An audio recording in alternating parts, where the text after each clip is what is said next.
খেজুর, আঙ্গুর, পায়েস, মিষ্টি, মোয়া, বিভিন্ন রকমের জিনিস বানিয়ে তাকে পূজা করি।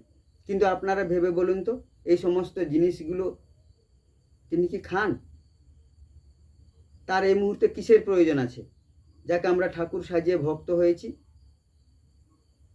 এই মুহূর্তে তার কিসের দরকার আছে? এটা পূজা না অন্য কিছু? পূজা শব্দের অর্থ পর্যালোচনা করা।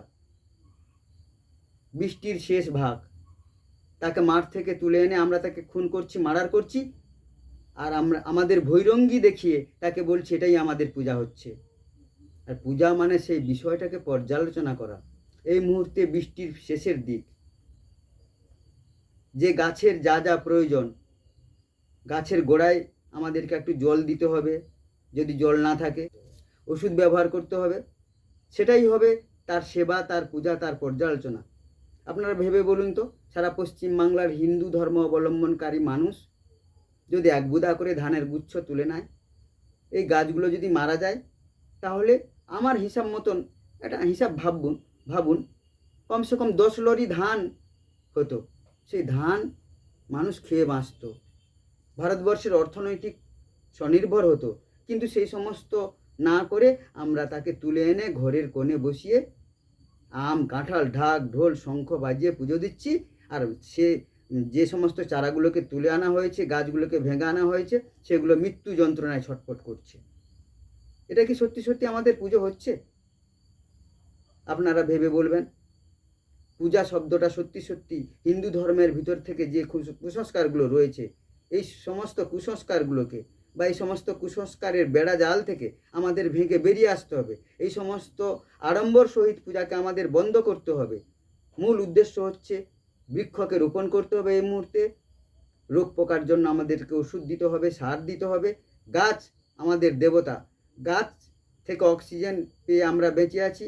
গাছ যে সমস্ত খাদ্য দিচ্ছে সেই সমস্ত খাদ্য খেয়েই আমরা বেঁচে আছি।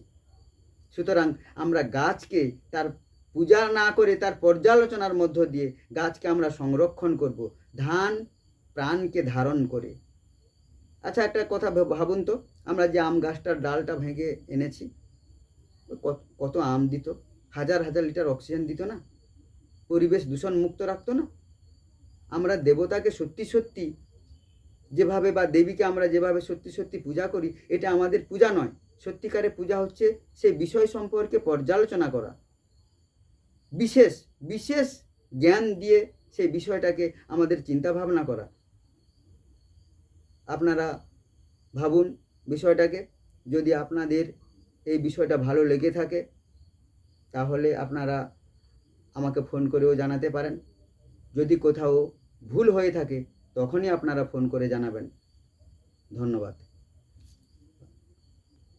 এই বিজ্ঞান মনস্ক বার্তা যে চ্যানেলটি আমরা প্রস্তুত করেছি, এটাই আমার প্রথম ভিডিও। যদি এই বিজ্ঞান বার্তা আপনাদের ভালো লেগে থাকে, প্রতিদিনই প্রতি মুহূর্তে প্রত্যেকটা বিষয়ের উপরে আমি বিজ্ঞান মনস্ক হওয়ার জন্য আন্তরিক আহ্বান জানাবো। আমার ভিডিওগুলো আপনারা দেখবেন, দেখে আপনারা সুচিন্তিত মতামত দেবেন।